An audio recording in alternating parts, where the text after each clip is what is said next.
السلام عليكم ورحمة الله تعالى وبركاته، إن شاء الله راكم كلكم بخير وصحة وعافية. معكم خالد شبري، واليوم إن شاء الله جيت نشارككم بعض النصائح وبعض التوجيهات لأفضل استغلال للعطلة. أكيد مش راح نعمر لك الوقت تاعك غير فقط بالكتب وبالبحث وكذا، فراح نعطيك غير أشياء اللي ممكن ما تديش من يومك ساعة أو ساعتين، والآثار تاعها يا جماعة تكون كبيرة جدا. وصدقني أفضل عطلة هي اللي تخرج منها وأنت متأكد باللي درت منها بعض أشياء جديدة، بعض أشياء كانت فيها فائدة، وإلا راح يكون يوم واحد مكرر 90 مرة، فما راح تستفاد حتى حاجة منها، وفي نفس الوقت يعني راح تخرج منها متعب اكثر ما يعني كنت من قبل. فوش ما النصائح هذه؟ تبع معنا الى اخر فيديو ان شاء الله راح تفيدكم جدا. نصيحه رقم واحد هي المدرسة القرآنية. يا جماعة والله العظيم ما تتخيلوش كمية الفائدة وكمية النفع اللي يقدر الإنسان يديها غير من حفظه لكتاب الله. أنت مش فقط راح تحفظ القرآن الكريم، القرآن راح يحفظك. يعني الساعات القليلة اللي راح تمدها القرآن في يومك ما تتخيلش الأثر تاعها والفائدة تاعها على المستوى القريب والبعيد والمتوسط. كانوا معنا طلبة في مدرسة قرآنية في فترة ما، بعد ذلك يعني خرجوا على طريق نوعا ما وعودوا ولاوا وعودوا التزموا وعودوا يعني كملوا حياتهم بطريقة رائعة جدا، ونجحوا في حياتهم الأكاديمية، في حياتهم العملية، في حياتهم اليومية. فما شاء الله يعني والله نشوفوا عناصر رائعه جدا في المجتمع، غير انها في يوم من الايام كانت من طلبه الحلقه تاع القران الكريم. ومن فضلكم لما تجيوا تدخلوا مدرسه قرانيه اختاروا الاساتذه الملاح، ما تروحش فقط هكا المهم يقرا قران بني والله انايا المهم راني نروح للجامع ونقعد نقرا، لا. كما تخيروا لاولادكم الاساتذه الملاح في تخصصات تاعهم، والله مثلا في البكالوريا وكذا اختاروا لهم اساتذه ملاح في تحفيظ كتاب الله، لانه امر مهم جدا، امر ضروري جدا، وامر مركزي جدا في حياتهم. النصيحة الثانية هي طبعا الكتب الكتب الكتب.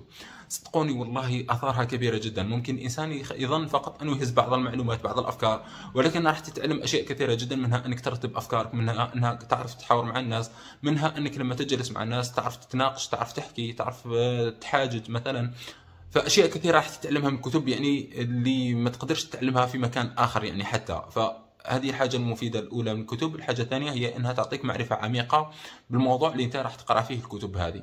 صحيح انه مش لازم نقرا كل كتب علميه وكتب فكريه، نقدر مره على مره نقرا روايه او روايتين نهز منهم فكره، نهز منهم يعني بعض الكلمات بعض العبارات كذا، فراح تفيدك كثيرا. وخليت لكم يعني كثير من مقترحات الكتب الرائعه التي قرات يعني واستفدت منها، تقدروا ترجعوا لها في فيديوهات سابقه.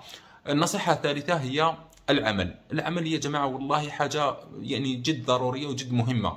منها أنه هذا المراهق ولا هذا الطالب الجامعي ولا راح يحتاج يعني مهما كان الأب والأم تاعو يعني ما شاء الله عليهم، ولكن هو راح يكون دائما يطلب الإضافي مليح يجيبه هو من عرق جبينه، يعني حاجة يتعب عليها باش يقدر يقيم المال هذاك. لأنه الطفل هذا لو كانت تبقى أنت تمدله في يوم من الأيام يولي ما يقدرش المال هذاك، ما يحترموش يعني ويبذره. فوقتها يحترمه لما يجيبه هو من عرق جبينه. وما تهمش العمل يعني اللي راح تعمله سواء كان كبير صغير متوسط، المهم انك انت تعمل وتعمر وقتك، لانه الوقت الفارغ هو يعني هلاك ويعني فساد للانسان يعني حتى. ونعمتان مغبون فيهما كثير من الناس، مثل ما قال الرسول صلى الله عليه وسلم في معنى حديثه: الفراغ والصحة. والفراغ يا جماعة إذا لم تستغله في فائدة راح يستغلك هو في فساد. هذه النصيحة الثانية. تعلم مهنة. يعني في النصيحة الثالثة هذه اللي راني نتكلم عليها العمل، أنه إنسان يتعلم مهنة. وفي النصيحة الرابعة أنه إنسان يتعلم مهارة، يعني برمجة، يتعلم مثلا لغات، يتعلم مثلا معلش أنا مثلا تجارة إلكترونية. كل هذه الأمور يا جماعة مهمة جدا ومفيدة جدا. لو الإنسان أعطاها غير يعني ساعة ساعتين من يومه راح يتعلمها في مدة 3 أشهر، ويعني يتقدم يعني بشيء كبير جدا يعني. فنصيحة: اتعلم مهنة وتعلم مهارة. واللغات يا جماعة أصبحوا أكثر من ضرورة، أكثر من لازمة. ف اعطيهم وقتكم والله العظيم يعني حيفيدوكم جدا. وكل هذه الامور يا جماعه فيما بعد راح نبينوا باللي راهي مترابطه ومتلاصقه ويعني مكمله لبعضها البعض. النصيحه الخامسه يا جماعه هي السفر. كل مره نتكلم على الناس للسفر يعني يبداو يظنوا باللي انا لازم نخرج الخارج والطياره وغاليه.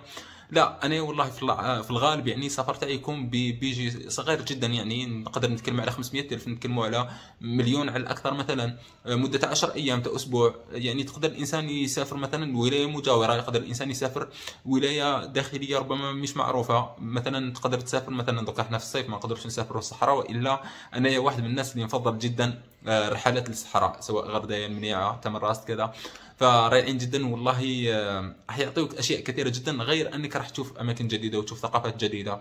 ولكن يعني حتى في السفر السياحي انسان يعرف وين يسافر، يجرب حاجات جديده. جربوا التخييم يا جماعه، والله افضل حاجه يقدر الانسان يجربها في فتره الصيف. جربوا التخييم، يعني ما كانش امطار، ما تحتاج ماتريال كبير جدا، تحتاج غير خيمه وبعض الاساسيات فقط.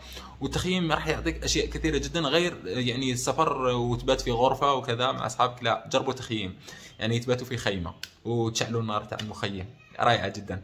النصيحة الأخيرة اللي معنا هي شارك في ملتقيات، شارك في لقاءات، شارك في محاضرات، سواء كانت أونلاين ولا أوفلاين. وكاين كثير راهي جاية إن شاء الله هذه الفترة، فترة الصيف، سواء كانت متعلقة بالتخصص تاعك أو تكون علمية أو فكرية وفيها فائدة، يعني أيا كانت، المهم أنها فيها فائدة، خصوصا إذا كان في تخصص تاعك. فتابع الصفحات اللي راهم مهتمين بالتخصص تاعك، إذا كان فيه أي لقاء سواء كانت ولايات قريبة بعيدة فتقدر تسافر. يعني وهذا يا جماعة استثمار للنفس، استثمار في نفسك نتايا، استثمار في تخصص تاعك نتايا، استثمار في العلاقات. العلاقات يا جماعه امر مهم جدا، وما تلقاش العلاقات هذه لو كانت تبقى مربع يديك وتستنى انهم يجيو ليك، فانت لازم تروح ليهم. وين تلقاهم في الملتقيات من هذا النوع، تلقاهم في محاضرات من هذا النوع. جماعه هذه الامور اللي تكلمت عليها كلها ربما ما تديش يعني من يومك 1 ساعتين 3 على الاكثر يعني. فما تظنش بلي انا الامورات هذه اللي راني نتكلم عليها كلها يعني راح تديلك يوم كامل.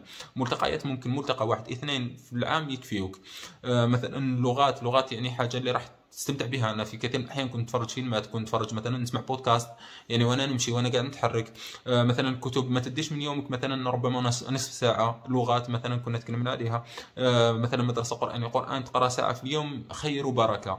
فكل هذه يا جماعه ما تظنوش باللي راهي تعمر لي وقتي وما نلقاش وقتها نريح وقتها ندور وقتها، لا، هذه بالعكس، هذه اللي تعطي قيمه لوقتك وقيمه للعطله اللي انت ديتها، واثارها كبيره جدا يا جماعه. مش قاعد نتكلم من فراغ، انا هذه يعني فعلا تقدر تغير لك حياتك، تقدر تغير لك الشخصيه تاعك، تقدر تغير لك شخصيه ابنك وتكونها له بالطريقه المناسبه وبطريقه لازمه كذا.